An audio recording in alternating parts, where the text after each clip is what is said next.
Ган төмрөө одоо улс орноо бодоод урагшаа хараад зүтг. Сүүлийн хэдэн жил нам дотроо хит хуваагдаж улсын хурал судалтай гишүүд нь Монгол Ардын намын идэж зоог болж пракс бүр ардчилсан намын дарга гинсэкээ зэрэг томилж олон толгой сүултээ луугийн үлгэр шиг явж ирсэн ардчилсан намын даргаар ган төмөр сонгогдлоо. Дээд шүүхээс түүнийг ардчилсан намын дарга гэдгийг зөвшөөрч баталгаажуулчихлаа. Харин ардчилсан намын дарга асан эрдэнэл түүнийг эсэргүүцээд байх шиг. Бусдаар бол ардчилсан намын гишүүд хүлээн зөвшөөрчих шиг боллоо. Ард түмэнч одоо ардчилсан нам учраа олоод явах нь зүйтэй гэж харж байгаа нь ажиглагдлаа. Одоо ган төмөр хойшоо суулгүй улс орноо бодоод урагшаа харж улалцтал ажиллах хэрэгтэй. Монгол Ардын намаас тавих өгөөш саадыг үл хайхран зүтгэх хэрэгтэй. Эрх баригч Монгол Ардын намын 2020 оны сонгуулийн мөрийн хөтөлбөр амлалтыг ардчилсан намын гишүүд ард түмэнтэйгээ нийлж байгаад тэднээс нэхэх ёстой. 7 дахь жилдээ завсаргүй засаглаж байгаа Монгол Ардын намаас хаана байна тэр иргэдийн орлогыг нэмэгдүүлэх, амьдралын чанарыг дээшлүүлэх арга хэмжээ аавна гэсэн амлалт чинь гэдэл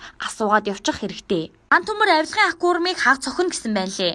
Тэр энэ ажлаа Монгол Ардын намын албан тушаалтнуудын жижиг дунд үйлдвэр, хөгжлийн банк, нүүрсний хулгай, ковидоор халахвчлсан төсвийн зарцуулалт зэрэг авилгын хэрэгүүдийг иргэд олон нийтэд сануулж, өнгөрсөн жилүүдэд хэний орлого нэмэгдэн, хэний төрөвч зузаарч, хэдэн аж ахуйн нэгж иргэд дампуурч ядуурсныг судалгаа тооцоонд тулгуурлаад хэлээд өгөх хэрэгтэй. Бас улсын хурал дахь ардчилсан намын манууха шиг хэдэн гишүүдээ ажилуулаа.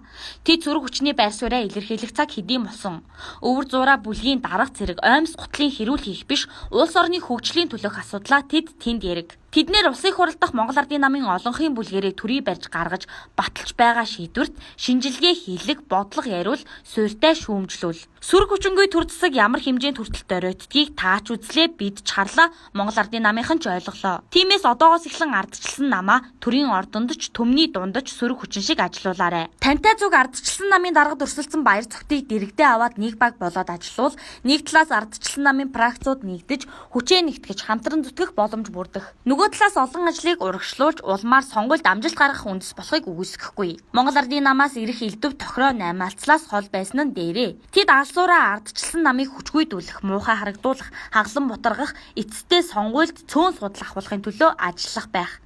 Энэ бүхнийг та ухаан ур хоёроор шийдээд явах нь зүйтэй. Хэрв ардчилсан намын дарга ган төмөр та эдгээр асуудлыг шат дараатай шийдэж, ардчилсан намын олон зуун гишүүдийн итгэл сэтгэлийг татаж, сонгуул хүртэлх багахан хугацаанд ч болов ардчилсан намын алдсан цаг хугацааг нөхөж, сүрэг хүчний ажлаа төгөлдөр хийж чадах юм бол өвчтөнтэй зүйрлүүл сэхээний өрөөнд орчихсон ардчилсан нам энгийн тасагт шилжээд зогсохгүй, эдгэж гараад их улс төрд амжилт гаргах боломж бүрдэнэ гэж харж байна.